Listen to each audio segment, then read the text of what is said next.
One of my biggest lessons in marketing, so I went to a home show for college pro painters in Sudbury, and I ended up with like 100 leads. It was roughly about 100 leads. And I categorized them as like A, B, and C priority, like which ones were really ready to get their houses painted. Of the 100 leads, none of the C's got their house painted that summer. I don't even know if any of the B's got their house painted summer, and only about like 8 of the A's got their house painted. But the amount of time and effort I spent on the B's and C's was a huge waste of time.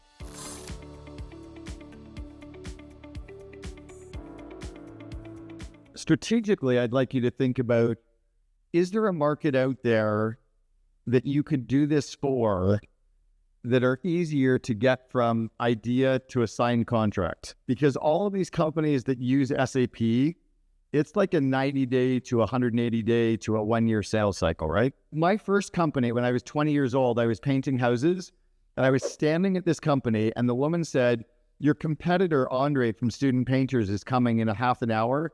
After he leaves, I'll call you and let you know if we're going to be going with you. I'm like, you know what? Here's Andre's pager. We're friends. This was 1989. Page him and tell him you've gone with College Pro Painters, because I'm going to take care of you way better than he ever will. I'm not leaving your property till you sign with me, because I know we can nail it. Like, you're wasting his time and my time and your time.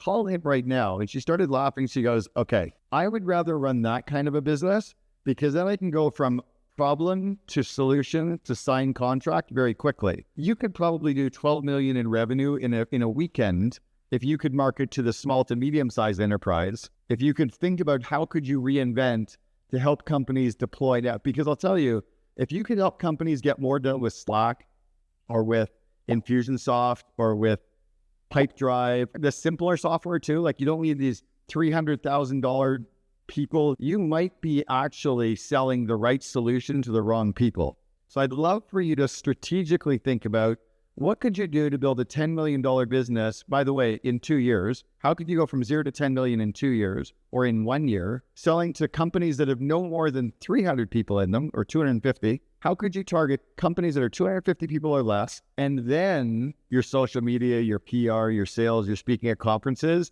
literally becomes like, because I can get clients right now, if I speak at an event, I can get clients to sign up within 24 hours to 48 hours. Now, I'm not landing $500,000 contracts or $300,000 contracts, but if I was targeting the right customers who had the right money with the right pain point, you can do that very quickly. When we were building 1-800-GOT-JUNK, our average franchise fee and licensing fee was about $30,000. This was 20 years ago, 17 years ago.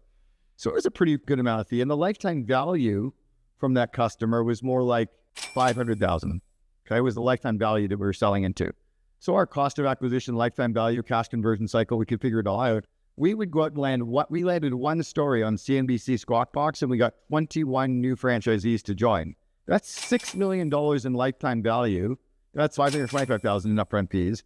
Like, let's get more PR. You might have the right solution for the wrong audience, maybe. If you're married to that and that is your audience, that's the only way to go, and you got to burn your boats, and this is the whole place you got to be focusing on. In the old days in marketing, it was said that a client needed to see our marketing 9 times before they took action. But because we're getting bombarded with marketing, now this is something I created 17 years ago. I call it the rule of 27. It's probably more like the rule of 100 now.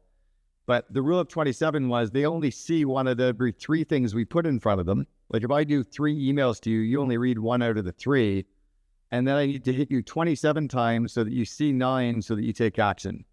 Like I need to hit you with 3 emails and 3 Facebook and 3 social posts and 3 speaking events so that you see me 27 times, so that you listen 9 times so you take action once. You're so sick of your marketing and your team is so sick of your marketing that you think your customers are sick of your marketing, and your customers have never seen your marketing. So the executives at these companies, the decision makers at your companies, they're not sick of your marketing. They don't even see your marketing. Your team is sick of your marketing. Your team thinks that they're seeing your marketing, but I assure you that the best is like the top 500 decision makers you're targeting have not seen you 4 times, let alone 27 times. So it's more like an omnipresent, focused sales strategy where you're literally bashing them over the head because the market is so big.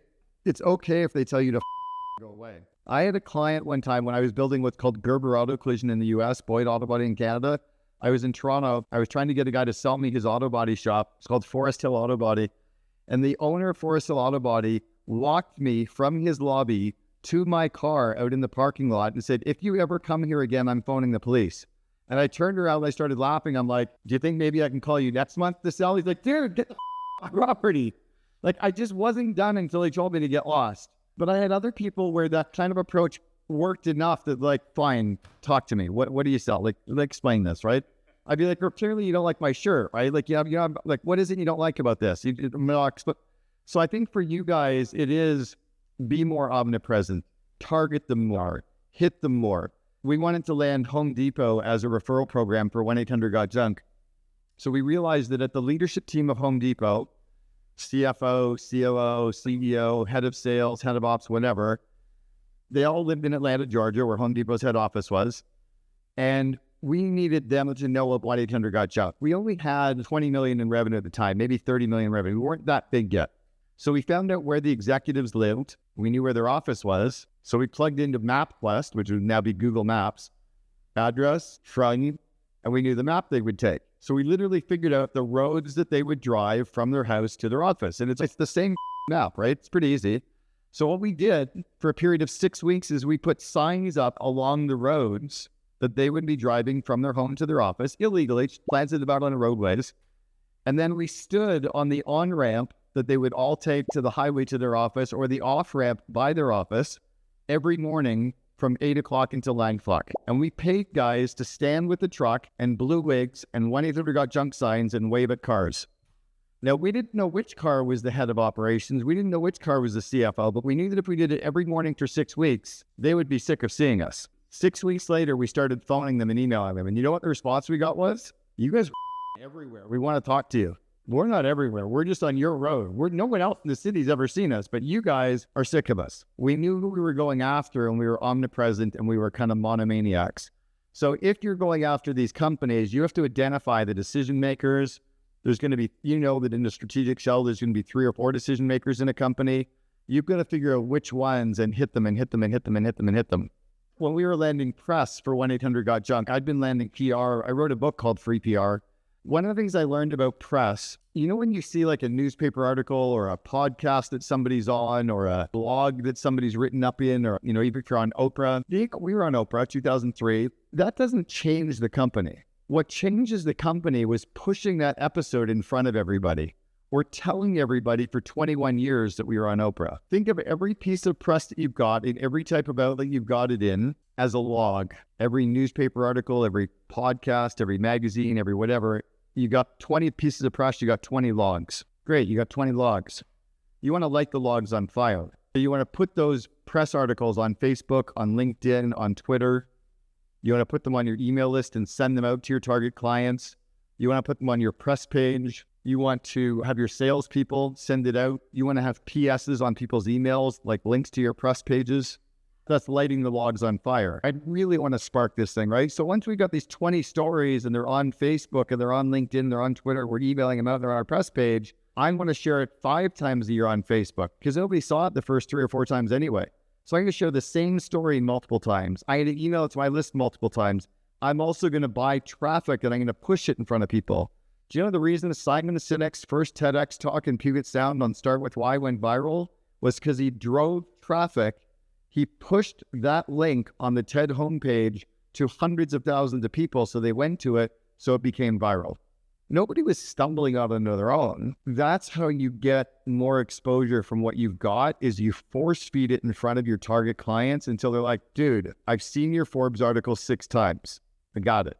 Do you have any press or have you received any press about any of your customers, like a customer using your tool and benefiting from it? So out of the 200 customers, you can probably find 15 to 20 that are raving fan customers that have amazing testimonials or they're just like great case study. I want you to take company ABC that's in Dallas and get the newspaper, magazine, bloggers, whatever, to do a story, preferably print, about how that business benefited using your software. So the story is about them and the benefit they got from using the software and empowering their teams.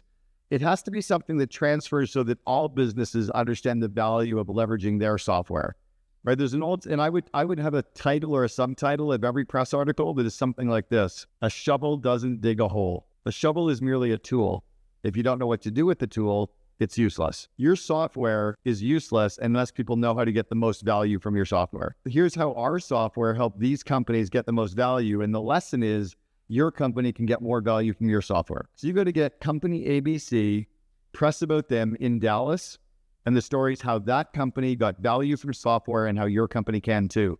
You can take that same story and get it about company 123 in Chicago. You can do that same story about company XYZ in Boston. It's the same different day. We got 5,200 individual unique stories at 1-800-GOT-JUNK. They were all the same 5 stories. One was the Genesis story, how Brian started the company, saw a McDonald's drive-thru, saw a truck, started the company. We had the overcoming adversity or the hero's journey, how he struggled, how he failed, how he almost lost the business, quit his job, whatever, how he overcame that adversity. It inspires, it educates. We had stories about our customers. We had our leveraging of technology stories, and we had our culture stories. That's it. We had 5 stories, and we landed 5,200 individuals. The people in Dallas didn't read the Chicago stories. The ones in Chicago didn't read the San Francisco stories. Oprah's story was the same one that ran in the Boston Globe about a different guy. It was a pack rat. We cleaned his house. We made him happy. We made him cry. Done. Same story as on Oprah. So, but then what you do with the stories is you push them in front of your customers until they're like, Matt, Martin, please don't send me any more stories. I get it. Well, then why aren't you using us? As we're doing this video, which is being recorded, I have this camera sitting slightly off to the side and getting B-roll. So now I have 2 different videos of me doing the same stuff. DJI Pocket 3, it's a $600 camera. This isn't super professionally done. I'm sitting in a packaged office right now in Kelowna, BC. But I also do one call every month. I do one call a month, and they do 1 hour call with me. And they ask me questions, and I answer them off the top of my head. They take all of the answers of mine, they slice them into videos, they caption them, and they post them on LinkedIn, Facebook, and Instagram for me. It doesn't cost me a lot to do that. I don't have to think of the content. They just ask me random questions. And then your team can push that content in front of everybody, right? Your team can actually share that on emails, on LinkedIn. The goal isn't to become like an Alex Hermosi or Ty Lopez. That's not what we're talking about. What we're talking about is for the 50 core decision makers, 50 people or 100 people, can you keep pushing videos in front of them so that you become this credible thing? And they believe that more because he said it's more like reality TV. You're not trying to do this to become like the next great American thought leader.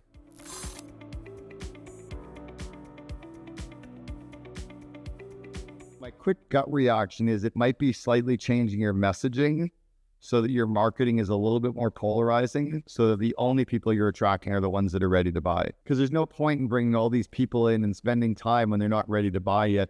One of my biggest lessons in marketing was 1986. I went to a home show for College Pro Painters in Sudbury, and I ended up with like 100 leads. It was roughly about 100 leads. And I categorized them as like A, B, and C priority. Like which ones were really ready to get their houses painted. Of the 100 leads, none of the C's got their house painted that summer. I don't even know if any of the B's got their house painted summer, and only about like 8 of the A's got their house painted. But the amount of time and effort I spent on the B's and C's was a huge waste of time. I felt good about the 100 leads until I realized I wasted all my time on that. So I think if you can polarize a little bit more and just show them like, you know, like don't even give, like, it's kind of like if you need to ask the price, you shouldn't be coming into the store. Like, don't come into Hermes if you're not ready to spend $5,000. Like, you're the wrong person. Like, put a sign out front that says, you know, $100, you know, entrance fee or $500 entrance fee. Like, then you'll have the right people coming into your store. It's one of the reasons why, Kate, I like having price up front too. Like, I like to actually, some people will have their landing page and they have people call them and then they get on a call and they're like, oh my God, they get sticker shock.